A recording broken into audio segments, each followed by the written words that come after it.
1938, Matson celebrating 25 years of commitment to Guam, Micronesia, and the CNMI. Cars Plus, Guam's leader in sustainability and electric vehicles. Learn more at carsplusguam.com. McDonald's of Guam, I'm loving it, and King's Restaurant, serving your local breakfast, lunch, and dinner favorites for over 45 years.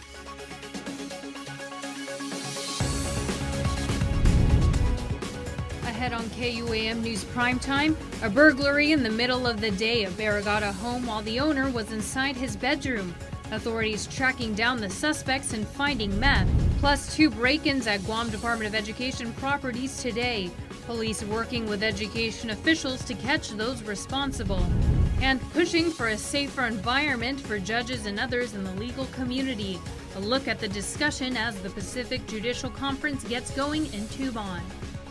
Hafide Guam, I'm Nick Delgado. And I'm Hannah Devonzo, and thanks for tuning in to your news leader. Well, a burglary in Barragata leads to a pair being put in prison for drugs. Here's a look at the 2 placed under arrest.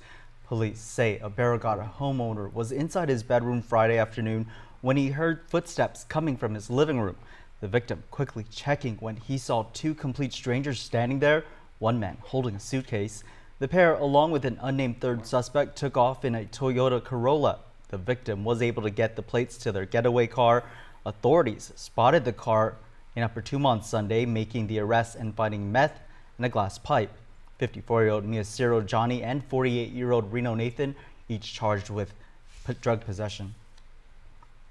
Police are investigating a pair of break-ins at 2 Guam Department of Education properties. The first was reported just after 7 this morning at Wedengel Elementary School in Dededo.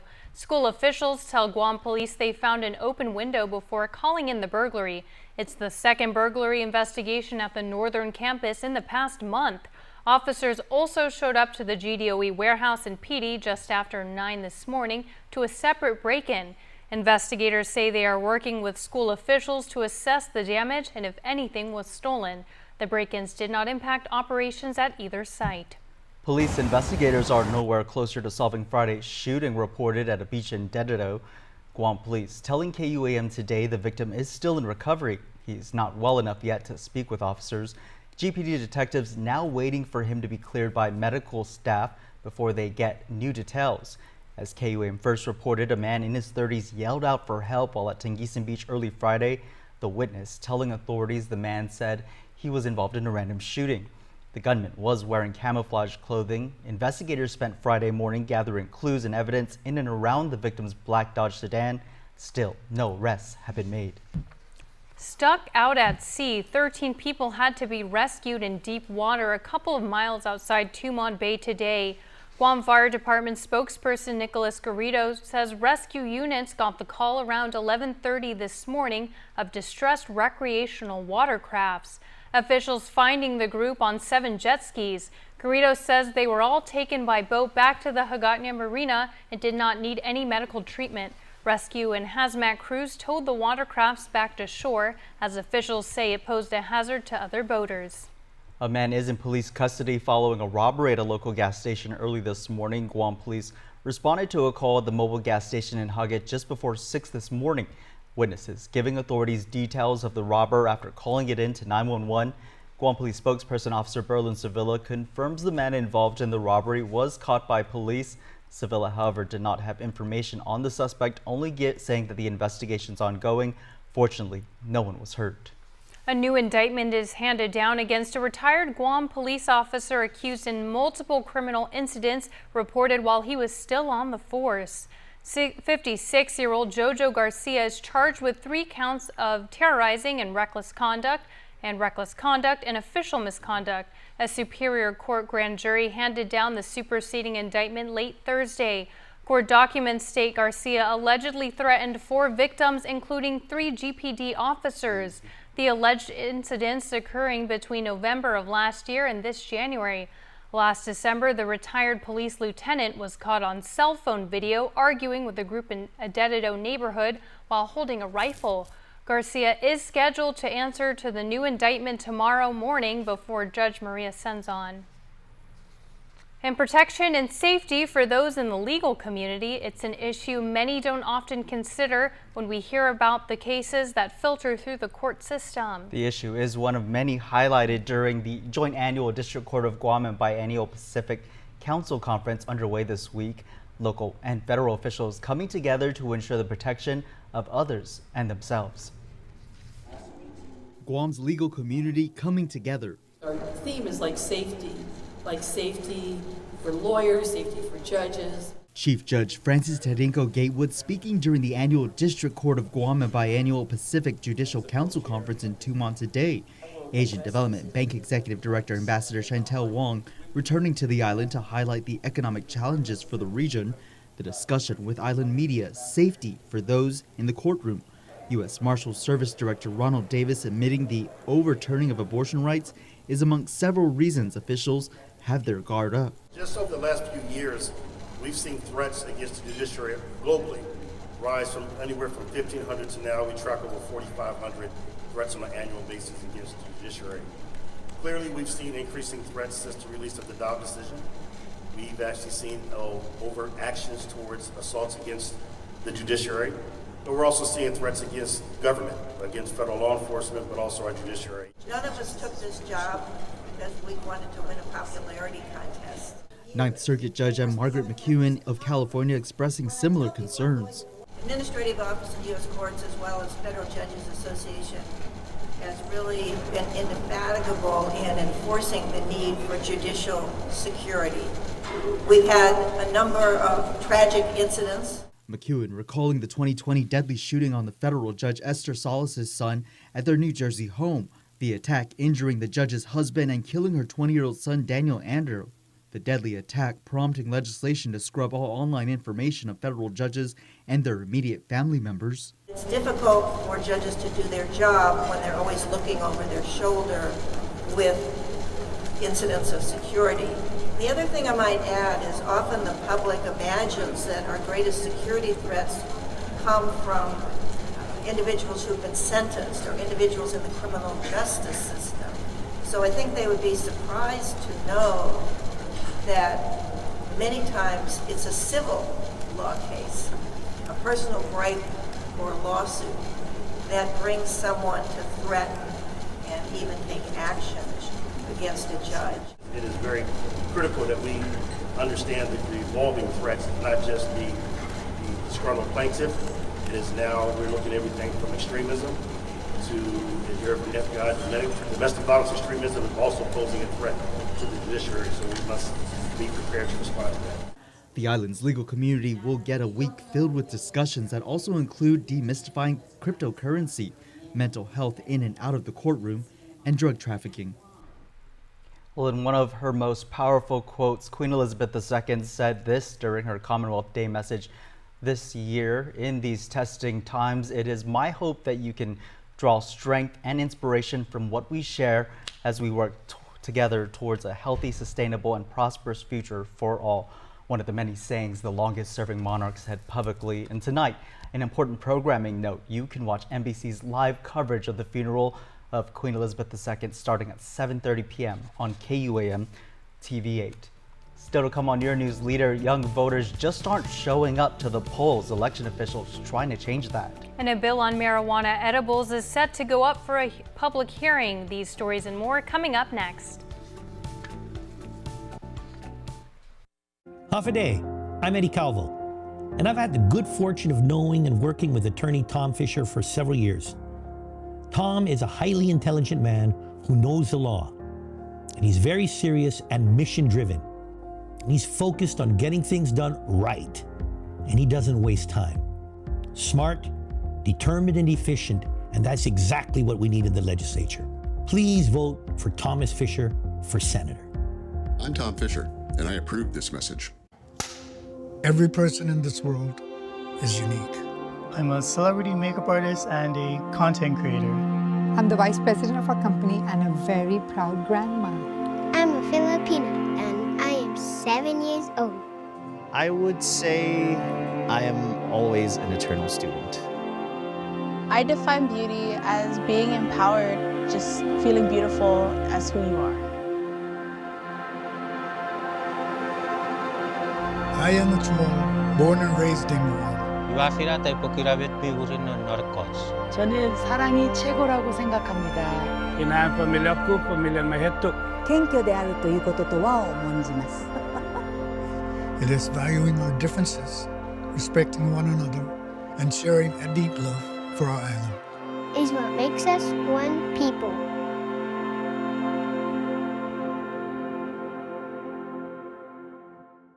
The rising cost of living is affecting all of us on Guam. Our administration has expanded a program. We want to pay for your child's daycare up to $675 a month per child. This means more money in your pocket to pay for other expenses like the cost of gas and groceries. The Leon Guerrero Tenorio administration is investing in Guam's future, and that starts by supporting our working families. We are all in this together, Guam. This ad is paid for by government funds at the Office of the Governor and the Department of Public Health and Social Services. Hafaday, this is Senator Amanda Shelton, the chair of the Committee on the Advancement of Youth. The nomination period for the 34th Guam Youth Congress is now open. Elections will be held on October 17, 2022. The Guam Youth Congress is a youth legislative body that serves as a training and action ground for Guam's young leaders. The Youth Congress is full of young people striving to make a difference for their peers and our island. The Guam Youth Congress is open to all young people from villages, middle and high schools, the Guam Community College, and the University of Guam. If you are between the ages of 14 to 24, interested in representing your school or village, and want to participate in the voting process, please contact my office at 989-2572 or reach out to your village mayor or school administrator. We need your voice in the Guam Youth Congress. Siduus Maasi. Paid for by the Committee on Higher Education and Advancement of Women, Youth, and Senior Citizens. Welcome back. Now to Decision 2022 News. It's a critical time of the year with the general election right around the corner.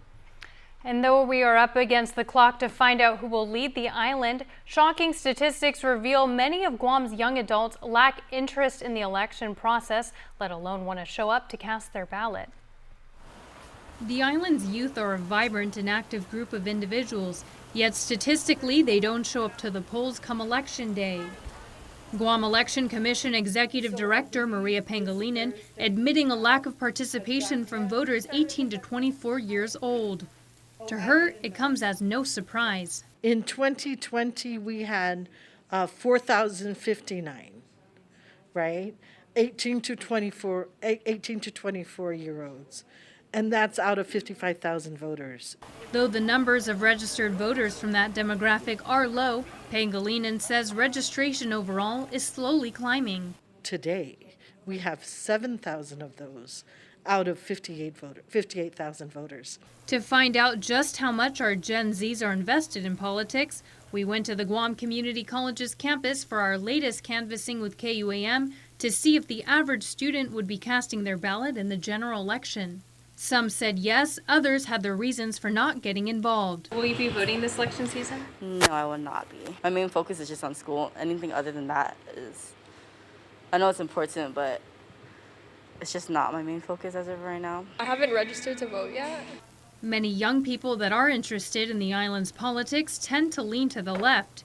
In the 2022 primary election, there were 337 individuals from the ages of 18 to 24 who registered as a Democrat and only 135 as Republicans. I am more for Democrat, which is more for the people of our island. I would definitely vote for a Democrat over a Republican. While there's normally a low turnout of younger voters, there remains one demographic that consistently shows up to the polls on election day. Over the years, our big population are the older folks. The voters religiously come out and vote.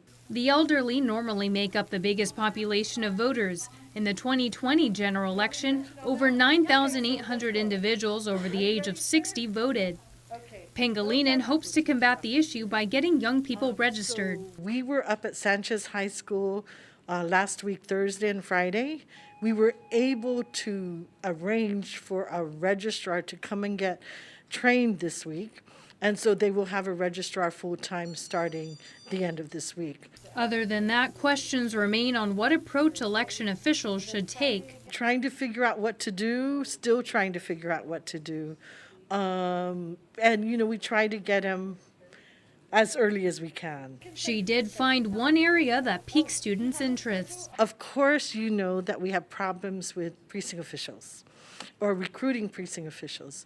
So at both schools, I asked if they were interested in making $350, and there was quite a bit of enthusiasm. The GEC is looking for more precinct officials for the general election. Students or anyone else interested in making some extra cash can call 671-477-9791 or visit their website at gec.guam.gov, and application forms are available online. And a reminder, as for eligibility requirements, you must be a U.S. citizen and registered voter with no close relation to any candidate. Well, if you want cannabis to be allowed in cookies or gummies, there's a public hearing scheduled for tomorrow on a bill that would allow for it. The measure is a quick response to a recent announcement by Public Health that the law currently prohibits marijuana to be infused into edible products. Nestor Lecanto reports. Bill sponsor Senator Clint Rigel says his proposed amendment to the local statute will make it clear to local entrepreneurs that they can sell it. Part of the cannabis market includes things that are often referred to in the cannabis industry as edibles. And usually when they say edibles, they're referring to some sort of food product. It can be anything from cookies to brownies to gummies, just food products that contain cannabis in them. But he also wants to make it clear that not just anyone can stock their shelves with such edibles. However, that still means that, of course, anyone who sells any cannabis product would have to become licensed by the Cannabis Control Board and go through all the proper licensing requirements to sell cannabis. Revantax has begun accepting cultivation license applications for adult use cannabis, and Rigel says he's heard a few are already in the process, but there's still one more piece to the industry that's needed. So my understanding is that there are people who are investing in a laboratory. So once a laboratory is fully stood up, the industry should be able to take off. He encourages those who support marijuana edibles to come out and testify at the hearing set for 8:30 a.m. Tuesday, September 20th. For KUAM News, I'm Nestor Lecanto. Alcohol and drug addiction is an age-old problem, especially here on Guam. Luckily, there are a couple of places residents can go to seek help with their addiction and behavioral problems.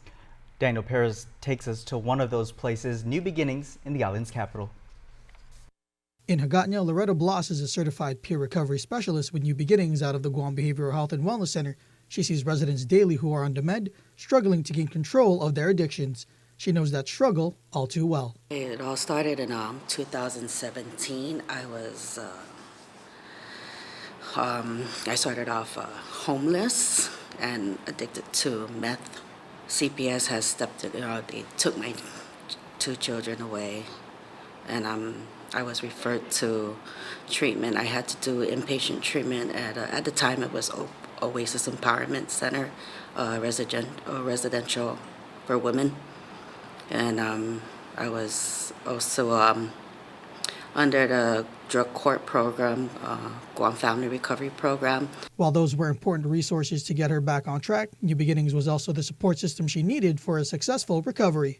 New Beginnings not only helps individuals with substance and alcohol abuse, but they also cater to families who want to help their loved ones kick their addictions. I had nowhere to go. I had no transportation. They helped me out big time with the getting to and from court. I was also provided transportation because I was in treatment, so they had their vehicles to transport me to and from. And New Beginnings has helped me who I am today. They never gave up on me. They helped me out. They provided me with counseling, treatment.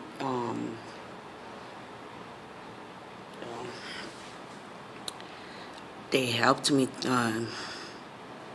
motivate me to stay on track to get, to get my children back, and I succeeded. I did not complete residential, but I completed the Guam Family Recovery Program. I graduated from the program in 2019. Then I slowly surely got my children back.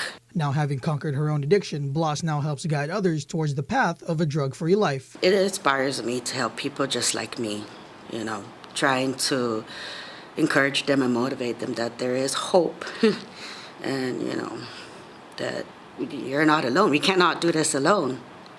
And that we'll be here, but you gotta want that treatment, Like I always tell my peers, help me help you. All I want to do is we want to see people succeed. Should you or a family member want or need help from New Beginnings, you can call 671-475-5440. Daniel Perez reporting for KUAM News. Thanks, Daniel, for that report. We'll stay tuned. Up next, sports. And still to come, your birthday shout-outs. You're watching KUAM. Half a day. I'm Kelina from Doc's Kitty College. And I'm Kristen from Doc's Daycare and Preschool. And we are so honored to be caring for the children of Guam. The governor's child care programs help businesses like ours to really focus on the kids. These programs also help nonprofits and after-school programs and grandparents and so many families. Visit www.guamchildcare.com to learn more about the governor's child care programs. This ad is paid for with funds administered by DPHSS. When we face an uncertain path, when we struggle with life's challenges, and when the unexpected happens, it's a beautiful day. We rely on the people we trust,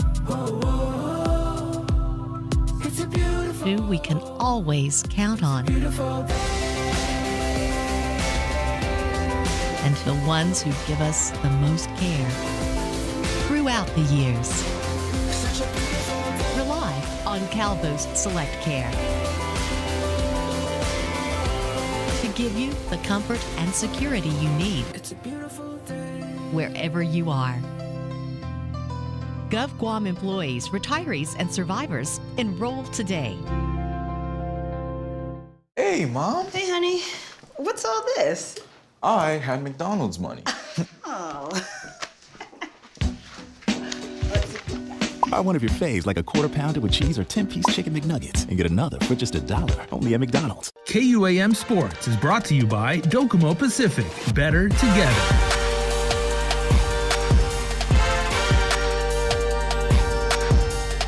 All right, KUAM Sports is coming at you like we never left, and I have the distinct pleasure of being joined by a good friend of mine, Coach Dom Sablon, over there at Clutch Guam Sports, at Guam Elite Basketball, and basically like anything that you see on Guam that is cool, Dom had something to do with it. And Dom, thanks for joining me, bro. Half a day. Thank you, Jace. I appreciate every time you guys have us on. So my team and I were really grateful. Thank you. Absolutely. Well, the one thing that I know the sports community is really grateful for is one of the projects that you, shall we say, you spearheaded it, you organized it, you set it off with that wonderful art project for a lot of the island's basketball courts. And I was just wondering, since a few weeks have passed since, the courts were redesigned, how are the players actually taking ownership, of those courts, because it was for them, and how have they been received?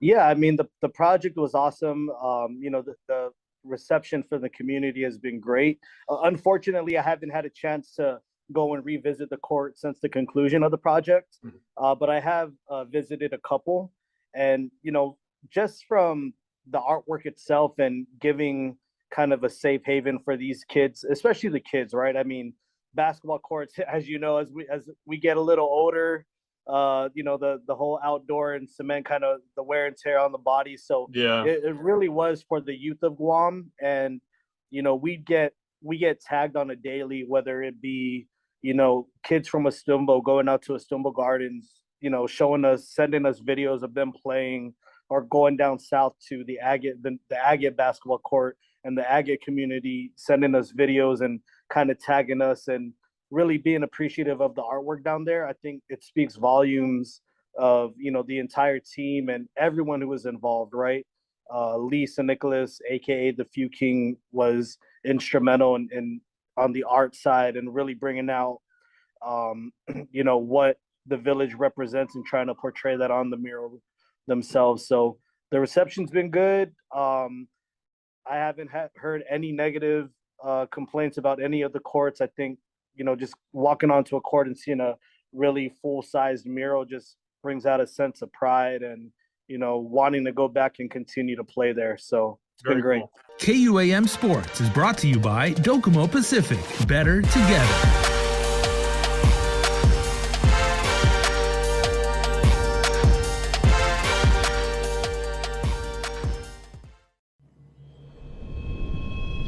Some say e-cigarettes aren't dangerous. But science shows nicotine can harm teens' developing brains. No matter how they're exposed. Let's do an experiment to find out. Here's a teen who won't be using e-cigarettes. Now we need one willing to risk their brain development. Anyone care to volunteer your kid? Anyone? Your kids are not an experiment. Protect them from e-cigarettes. This message has been brought to you by the KUAM Care Force. I want my streaming. I want my TV. Ooh, streaming TV. Switch between live TV and your favorite streaming apps with DTV Plus from Docomo Pacific. Watch your shows in multiple devices all at the same time, all from your home Wi-Fi. No cable lines, no hassle, more savings for only $35 a month with your Link bundle. DTV Plus, your cable TV on Wi-Fi. Ooh, streaming TV. Dance party. Let's go. When inspiration strikes, say yes with the new Priority Unlimited credit card from First Hawaiian Bank. Wherever you shop, whatever you're shopping for, you can earn 2% cash back on everything you buy. From small stuff to big stuff to stuff you want. A card that rewards you for every purchase and helps you stay connected to everything that matters.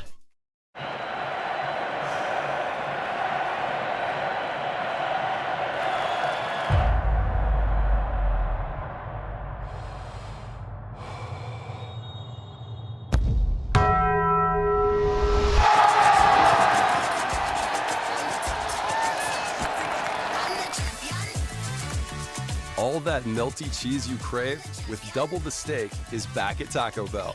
The double steak grilled cheese burrito. Welcome back. We wrap up the show with your birthday shout outs. Here's Jason Solis. September 19th, happy birthday wishes and a happy 6th birthday to Pacus and Augustine. To our fur baby, you are getting love from the whole family. That's very nice. And happy belated birthday wishes going out to Lukey Michael Murr, who was born on the 18th. Happy birthday number 2. Love Mila Bash, Zara Xander, Mommy Daddy, Papa, Mama, and Yaya. Ezekiel Damian Matabusan, who was also born on the 18th, celebrates birthday number 3 this year, and we wish we were there to celebrate your special day, your family says. They also say, we love and miss you. This is from Grandma, Grandpa, and Auntie May.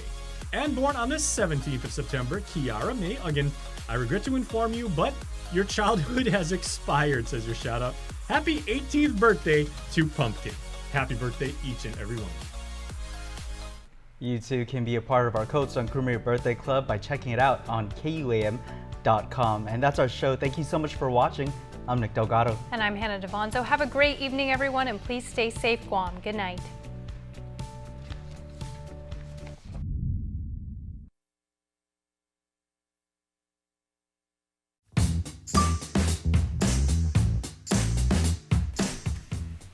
Howdy everyone, and welcome back to The Hub. I'm Nestor Licanto, and joining me for today's show is former Governor Eddie Calvo. It's great to be back. and a senior advisor to the Lou and Josh campaign, former colleague Ginger Cruz. Thanks for joining us again, Ginger. Thank you. Honored to be here. All right, so first I wanted to go over some of the numbers. I know it's been 3 weeks since the primary election, but the Election Commission just this week made it official.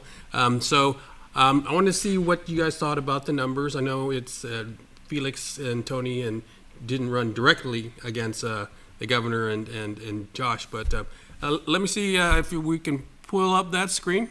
Yeah. All right. This is the results. Lou and Josh 12,224. Mike and Bree 7,309, and as I said, Felix and Tony ran separately on the Republican side 3,008. And I know the camps have probably had an opportunity to go through the numbers, to parse through it village by village, and I know it's not a direct contest, but let me start with you, Gov. What do you think of those results? If you add up, people, you do the math, the basic math, and even if Felix got all of Mike and Bree's numbers, wouldn't meet. And it's amazing. I was talking. First of all, it's great to be with, like I said, the original newscasters. The OG. I think my dad was probably still in politics when you first started. No, I'm just kidding. But it's part. And going back to history, it's par for the course. And I know I was talking to some new Republican candidates, and they're freaking out. I said, folks, every primary I've known, when it comes to the Republican Party and the Democratic Party, going back decades, when you see the numbers, this is what is basically, par for the course. The Democrats always seem to have more candidates, both in the gubernatorial side and now congressional, the legislative side, and there is just a much more bigger turnout in primary. I guess Democrats are, the core are much more, I would say, excited, but you see this large variance in the numbers when it comes to a primary. Usually, on average, and I said back decades, it's between 10 to 15% of the votes in a primary are Republican, and the rest are Democrat. And I think this year we're about 14%. So we're in that area. So usually what happens, general election, there's much more excitement. You start seeing the independents, and I guess better turnout with the Republicans and Democrats. And what usually happens, things balance out. And that's where, we've had more Republican governors than Democratic governors. We've had a bunch of Republican majorities and supermajorities. But it always starts out in a primary where, especially if you're a new candidate, you're like, oh my goodness, us Republicans are in trouble. So I'm not worried about it. But there is a concern I had, and I brought this up in an earlier interview. The percentages between the Democrats and the Republicans, that's not no shock. What I am concerned, and especially from you folks' days, again, covering politics from the beginning, it's the percentage of voter turnout, for the past few years. And I'm concerned, not for the Republican Party, not for the Democratic Party, but for the elective process in Guam. I'm concerned that we may start having a large percent of the electorate that does not get involved in the process. So that's something, and I'm hopeful that with our candidates in the Republican Party and what they generate, the same within the Democrat side and in the nonpartisan elections, that there could be more excitement and a higher voter turnout. Well, we did have a near record 58,000 registered voters, but only 40% showed up for the primary. But Ginger, I know you're a numbers gal, and what do you make of what the breakdown is? I know, as I said earlier, it's not a direct battle yet. It will be on November 8th. But what have you guys talked about in terms of what the numbers show? So a couple of observations. The first observation was that the Camacho team got less votes than Tenorio did in the last gubernatorial race, where there was an uncontested Republican race. So even though there was lower turnout, which could also account for that, it was a smaller number. So that literally is the smallest number of any Republican gubernatorial team in any primary by far, even in an uncontested race. So something that we noticed. The other thing that we have done is we've sort of gone back through all of the years and looked historically at the numbers. And we've sort of looked at the historic numbers for Felix Camacho, because he's been a known quantity for 30 years. And we've been looking at the numbers for Lulian Guerrero, who has been a known candidate for 30 years. And one of the trends that I found really interesting was the sort of slow erosion in the number of voters that voted for Felix Camacho. Now, it's a little bit apples to oranges, I get that. I mean, the last race that he lost, he was running for Congress. And then before that, he was the two-term governor. And then before that, the legislature. So it's hard to do an exact comparison because these are different races.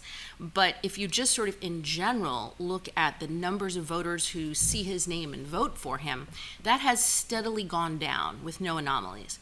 If you look at Lulian Guerrero, it's sort of gone up and down over those years. And she's never lost an election, aside from the one where she was running as lieutenant governor, but then again, that was also the same case for Felix Camacho. So if you just look at all the races in which she has run, she has a voter base that knows her. She's been a name in politics for 30 years, and her support has remained steady and, in fact, strengthened year over year in many cases. So that, to me, was something that when we looked at these primary numbers and we sort of looked at all the primary numbers going back 30 years that I found pretty interesting. Yeah. Historically, Gov, one of the things that we've kind of seen is that when a Republican wins, it's because there's a lot of Democratic crossover votes. Is the MSN camp going to be a factor? I'll get to that, but first, just to add on to the flavor of what I saw in this primary. Number one, the highest voter turnouts were in the southern part of the island. The southern part has always been a stronghold for the Democratic Party.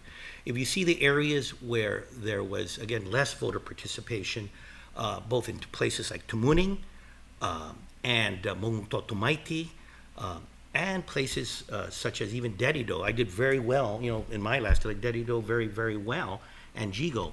So, that's I go back to, you also have to look at these numbers and say, hey, we gotta get these areas where traditional strong Republican votes, get them up. As for Mike Sinichlis, you're asking me, for a fella, first of all, I look at it this way. I look at how much was put in terms of, the inherent strength of an incumbent in a lot of non-political ads that seem very political coming from the Leon Guerrero administration, all these programs, plus her advertising. I saw a fellow like Mike with very little advertising, very little signage, mostly social media, and yet, he got nearly close to 40% of that vote in the 30s, but still, he got 7,000 votes. So it was substantial based on what we saw in as evidence in television commercials and signage and the type of purchase media. So, for what I look at is that number one, if you look at, we've had 4 years of an incumbent. You look at that constituency that voted for Mike, mostly Democrats. They're looking for change. So I have a strong, again, I do believe how Governor Felix and Tony Ada reached out to Mike and his supporters. I think it bodes well in terms of getting a fairly large percentage of the Mike Sinichlis supporters, and then at the same time moving towards getting a better voter turnout in the general election and getting those numbers up in areas that are traditionally strong areas of Republican independence, such as Tumuning, Dedido, and Jigo. Looking at the numbers, Jinja, who has the more difficult path to Adelup? It would seem like Felix and Tony. Yeah, but let me just go back to the Mike Sinichlis issue, because I think that was some important points that you made there. One of the calculus that also needs to sort of be factored in there is, in the primary, was that a pro-Mike Sinichlis vote, or was that an anti-incumbent vote? As we know with any incumbent reelection, as was the case with Governor Camacho and as is the case with Governor Leon Guerrero and Josh Tenorio, there is a certain component which just is angry, they're dissatisfied, and so there's an anti-vote. And once the primary is over, there really was no machine, there was no ground game, there was no Mike Sinichlis establishment that goes with him, like Carl Gutierrez and like Robert Underwood. So in his case, now that you're looking at the general, there's two candidates, and people will need to make a choice, and you've got two people who have histories, who were both incumbents. So I think it will be a very different calculus when it comes to that, And then the other thing is, what about the establishment Republicans? I was going to ask you, Governor. As way back in the day, I worked for former Congressman Ben Blas, highly respected in the Republican Party, and that embrace from Felix Camacho, calling Mike Sinichlis the best congressman that we've ever had, and the stickers of Mike Sinichlis going up on these Camacho Ada signs. Are there establishment Republicans that are like, hey, wait a minute, what about our ideals? What about the Republican Party? And why this strong embrace of somebody that's outside of our party? First of all, Mike and Governor Felix have an interesting relationship, both personal-wise too. True. There's familial ties, Right. and Guam is family. So though he's a Democrat and though Governor Felix is a Republican, there is those familial ties, and they're tight. And that's one component. I think if you look at history, and I recall in my first election, when I beat Mike Cruz in a very spirited primary, I saw a bunch of Mike Cruz stickers and Carl Gutierrez stickers intertwined. As a matter of fact, the Mike Cruz headquarters turned into the Carl Gutierrez headquarters. And that's just how Guam is in a small island like this. There's alignments and realignments. And it ultimately comes to the point where those, and you just mentioned about those that are opposed to the status quo, there is a desire, and the cream rises to the top and the curd falls. And, heck, though things like that are happening now, they've happened in the past, but in the end, it's those folks, and whether they were Mike supporters or they didn't vote or they're independents, they decided that they believe that maybe the best interest for the people of Guam is a change. And again, with me, that happened with me as well in my elections. It's happened in the past as well. You worked with Governor Carl Gutierrez. It's interesting with Governor Carl Gutierrez, a whole bunch of people that were supporters, my dad and Tommy Tanaka, they were strong Republicans, but they became Carl Gutierrez supporters. Then eventually Democrats. Mm-hmm. So sometimes when you look at, like you're saying, what's happened here about the establishment Republicans, and it's the establishment Democrats and the establishment Republicans. This is history.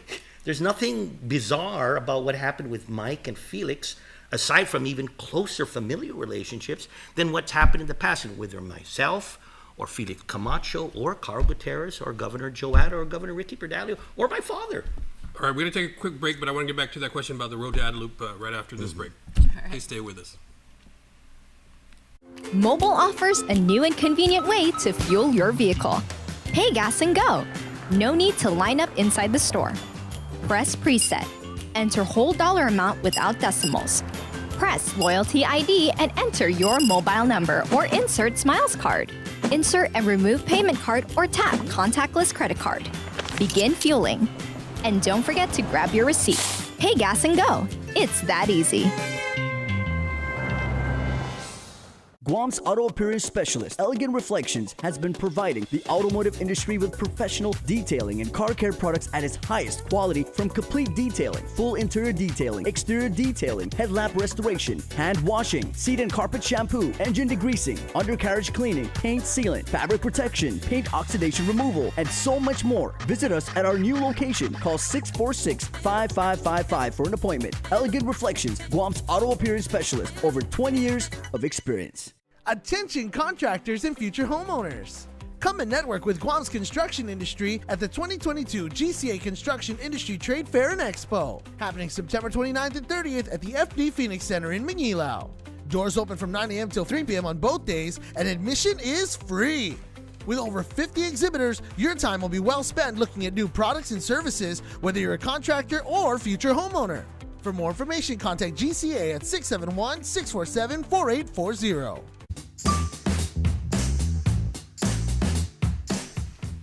All right, we are back, and let me get back to that question, Ginger. So, who, based on what you've seen so far and what your analysis has been, has the more difficult road to Adelup? Well, so the incumbency, as we've looked, historically, the incumbency really is difficult to overcome. And I think really one of the overriding points of the past performance, the good thing for voters is you have two past performances, right? You've got a record under Governor Camacho, you've got a record under Governor Lilian Guerrero and Josh Tenorio. And I think one of the big things that people just have to sort of look back at is their performance during COVID. This is unprecedented, right? This is 600 million people have COVID around the world. 6.5 million have died. This isn't just like, a typhoon or something that happened. This shut down the world. And the fact that Guam is coming back as quickly as it has, sometimes in our little bubble, we don't appreciate how difficult that is and how much effort goes into doing that. And I think that people are going to judge that. I think the fact that we were blessed with having a nurse with a master's in public health who happened to be governor at the time that the worst pandemic ever struck the island was really something that I think in their hearts people will judge. A lot of the economic conditions that continue to plague the island, that plagued Governor Calvo, that have plagued every governor, are things that can be addressed, but this pandemic was something that was a once-in-a-lifetime event, and I believe people will judge her performance on trying to do the best, trying to save lives, understanding that it was having a negative impact on businesses, and trying to get that money out to businesses and to people as much as she could. I think that really is what it comes down to. And I think Camacho's record, I mean, he had the worst record on tourism, frankly, the worst record on finance. His unemployment was through the roof. The homeless number was twice as bad.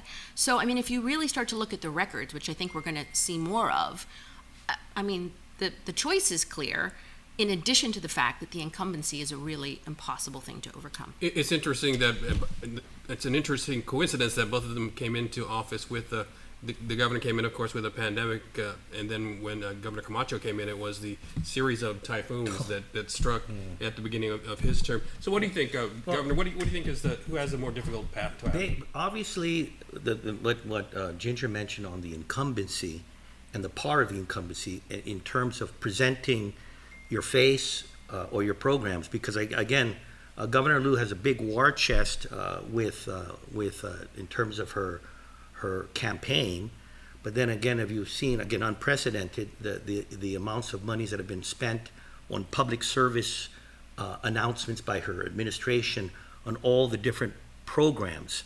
There's a lot of Lulian Guerrero everywhere. So, at its face, you look at that, there's more exposure. But then I go back to what Ginger said about you look at history, and you look at the history and you look at what the candidate has to offer. And anyone who's looked at what Governor Felix has presented in his platform, very, very focused, touching so many areas, at the same time focusing on, hey, you the people, I believe in you, whether it's on what you do with your families, what you do with your business, what you do with your homes, I'm going to empower you. But then looking back at history, that's an interesting issue on Governor Felix. You're right, Governor Liu had this pandemic. But with Governor Felix, you go back to 2002, and you see the situation on the island totally devastated from the typhoon. He couldn't even stay in Adelup. Even Government House was shut down. And you look what it meant to the economy. Governor Liu is bragging about getting out of this deficit. By the way, the first year of her deficit, that was a budget that I worked with her surplus, was myself and the legislature working on 2019. And that surplus that we had for that year cut the deficit to 40 million. So cut it in half. But I digress. With Governor Felix, we look at, even my time, we had almost $1 billion general fund. Governor Liu, over $1 billion. Governor Felix's first year, aside from devastation of Guam, we had a general fund of about $328 million. And the deficit he inherited was about 225.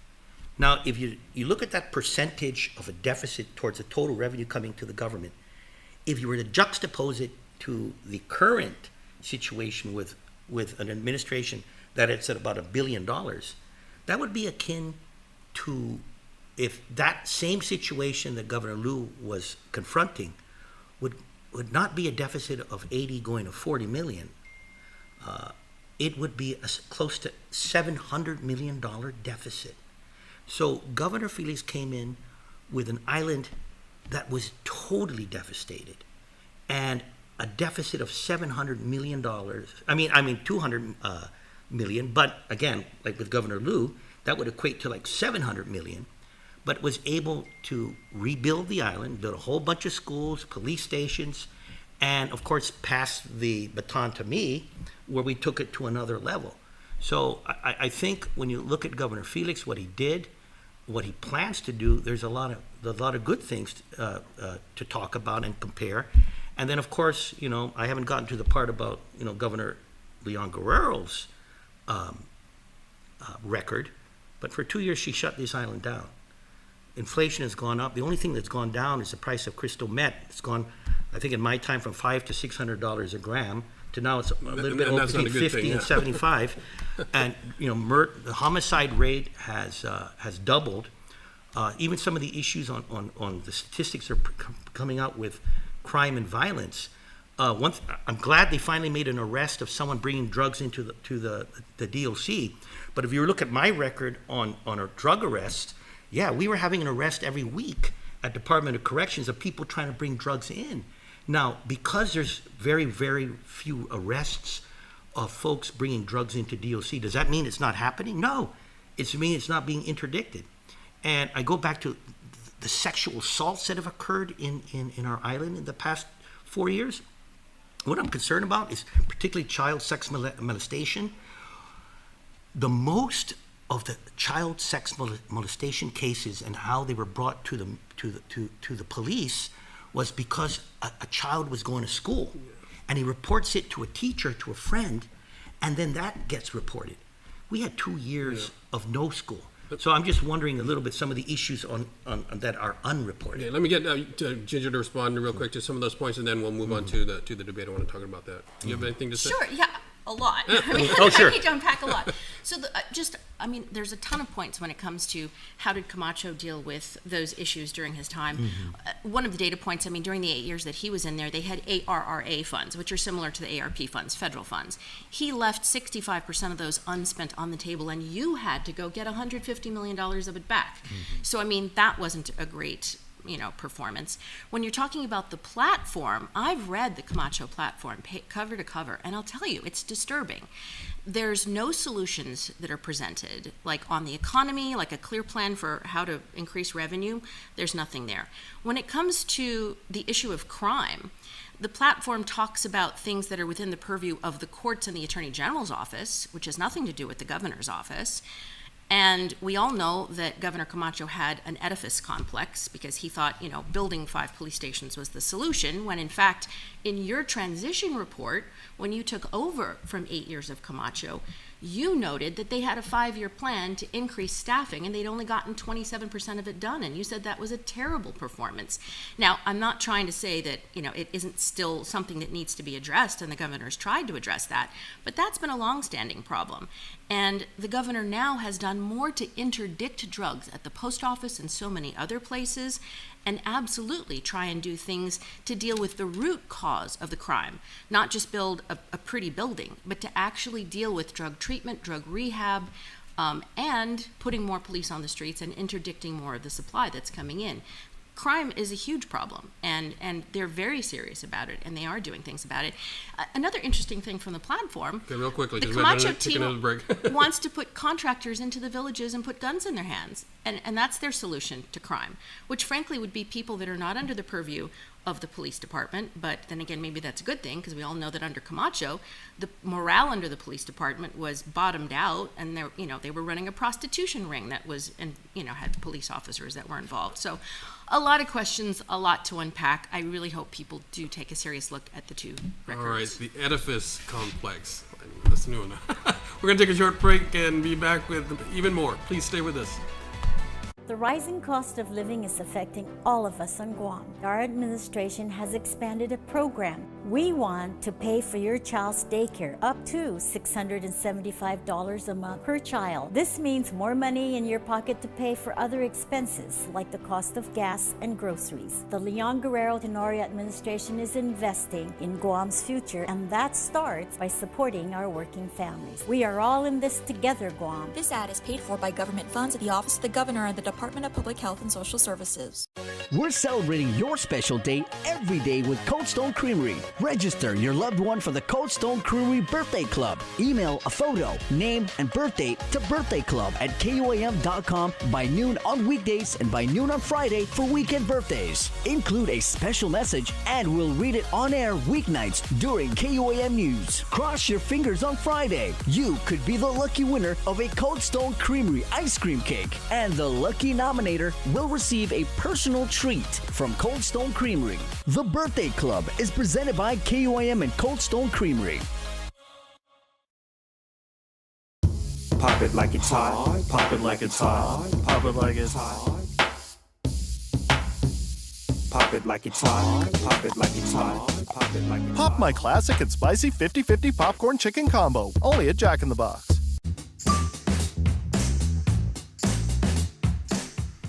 All right, we are back, and let me ask you guys about. It's been about a little over a week since the debate. What is your reaction to that? Has there been any impacts that you've seen, Governor? Well, there has been no polls taken on the Republican side that I know of. But I'm not too sure on the gubernatorial side. But I thought Felix did very well. He was composed, not emotional. He was factual. I think with the governor, he was forceful.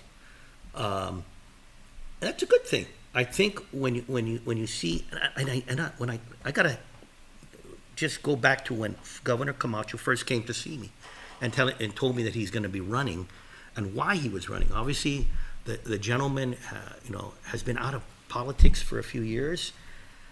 8 years in office. I'm not too sure, why he wanted to jump in, but he saw what was going on in the community. He wanted to get involved. Did a lot of prayer. And because of that, he was willing to take that step. And who would blame him? When you see what has happened, and I go back to what is happening to our island, particularly in crime. One of the first things Governor Liu did was to end the Mandaña Drug Task Force, and that was again led by Ray Tenorio, a lieutenant governor. But you partnered all the local public safety institutions and the federal public safety institutions, and worked and collaborated on interdiction and arrest of criminals. Particularly, we know in Guam that most of the crime has a nexus towards drugs. So it was working. We had 4 drug sniffing dogs. Poor dogs were all busy because they were sniffing out drugs. But there was some progress being made. And again, now we have 4 years later. It's unfortunate when you see the criminal activity. It's tied to drugs. When you're seeing the homicide, it's tied to drugs. When you see the homelessness, it's tied to drugs. And I agree with you, Jinder, but that's one side of it. But there are other areas that we were working on in our Republican administration. Remember, I was just talking to a woman from in construction, one of the ladies that owns a construction company. She worked with my wife in setting up a program in the prison for getting these, and these were all these they were. I think the first graduation class was 10 women. Mm-hmm. It was all tied to drugs. They were in prison, but they got the skills training for heavy equipment operations. I was there at the graduation ceremony, and all these ladies graduated. When they got out, they all had a job. So we've got to look at it comprehensively. But I do believe what's happened in the past 4 years. You had an administration the first year, maybe with getting their feet wet, but they weren't moving on a lot of things other than hiring, and then the COVID hit, and they shut things down, and now they're trying to catch up. I got a hand. I thought I was going to be here with Governor Carl Gutierrez. I saw early on, and God bless him, because I know Governor Carl Gutierrez. Except that we have to run against each other. We had our debates, but what a great guy, and he's got energy. I don't know how an 80-year-old man has that energy, but I could tell some of the comments he was making in the newspaper and the interviews. It sure was his hint of saying, Governor Liu, can you unleash me? And can you get me to get the tourists back? So, that's my 2 cents worth. Yeah, let me go to Jen. So did the debate move the needle either way? I think the debate, so one of the things that struck me, especially as a woman, were just the nasty comments. I mean, calling her a tyrant, saying take the scales off your eyes. I literally had like a Handmaid's Tale flashback as I was sitting in the audience. I mean, I thought that was extreme. And even the governor afterwards said, that isn't the Felix Camacho I know. I mean, that was extreme for him. So that was sort of one of those shocking moments. And he didn't just say it once, he said it twice. And so, I mean, it was disturbing. But the other thing that really kind of got me at the essence of it is his accusations about her being a tyrant and being authoritarian all sort of trace back to the fact that during the first initial days of COVID, when we didn't know how deadly this was going to be, we didn't know if we were going to exceed GMH capacity and have people dying because they couldn't get a bed. And when she took the measures to try and prevent that from happening, that's what prompted him to call her a tyrant. But if you look at the way he would have addressed it, what gets me about the Camacho team is that they put money over the lives of the vulnerable, which to me is not a very pro-life stance, and it's not a very pro-Christian stance. He says, how dare you take away our freedoms and make us wear a mask? Really? That's more important than wearing a mask and protecting the life of the Manumku, or protecting the life of someone who's recovering from cancer, or protecting the life of somebody with a breathing problem, or somebody with diabetes? Like, you don't care about their life because you want everybody to have the freedom to wear a mask? And if Governor Leon Guerrero says, no, you have to wear a mask to save people's lives, you call her a tyrant? I just thought it was so discordant, because his whole raison d'etre, the whole reason he's running for governor, is because he has this strong Christian belief and he's pro-life. And I thought those are two things which the governor is pro-life. She cares about everybody's life. Right. And to attack her for that, I thought was just really hypocritical. All right, we got to take one more quick break, and we will be back with to finish up the show right after this. Please stay with us. And that's where the cheese comes in. I don't get it. It's a thick crust with crispy edges. What is there not to get? The sauce on top? You haven't even tried it yet. You know, she's got a point. I don't want to talk about politics. Detroit style is back at Pizza Hut. No one outpizzas the Hut. Fast, fun, and easy. That's how your home Wi-Fi should be. So start with an internet plan that fits your budget. Introducing your home Wi-Fi starter pack, also known as WISP. Enjoy up to 25 megabits per second for as low as $35 a month. Plus, a free router with your wireless subscription. That's hours of movies, games, social media, and more endless fun. Get your Wi-Fi starter pack today only at Docomo Pacific. Better together. Additional conditions may apply.